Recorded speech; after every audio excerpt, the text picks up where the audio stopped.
એ નાનકડા એવા 6 મહિનાના કાળિયા ઉપર તો જાણે આજે આગ ફાટી પડ્યું. કાળિયાને હજી જગતનું ભાને નથી. હવે તો એની ઉપર દુઃખના વાદળ ઘેરણા. અરે એની ઉપર દુઃખના વાદળ ઘેરણા છે. ઓહો, નહીં માં, નહીં બાપ, નહીં કુટુંબ, નહીં કબીલો.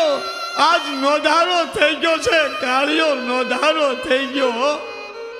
પણ આ તો માં છે ને. માં ચામુંડાએ ચમત્કાર કર્યો. અરે એ 6 મહિનાના એ કાળિયાને એક આહિર દંપતીએ આજે આશરો દીધો છે. પછી તો કહેવાય છે કે નાનકડો કાળિયો રાતે તોફાને ચડે. માં ભગવતી ચામુંડા એને હુડો આવે, એને હિંચકા નાખે, હિંચકા. અરે એને હાલરડા ગાય, મીઠા મીઠા હાલરડા ગાય. ભગવતી ચામુંડા એને હાલરડા ગાય. અને ભગવતી ચામુંડા જેને હાલરડા ગાતી હોય પછી કોને નિંદર ન આવે.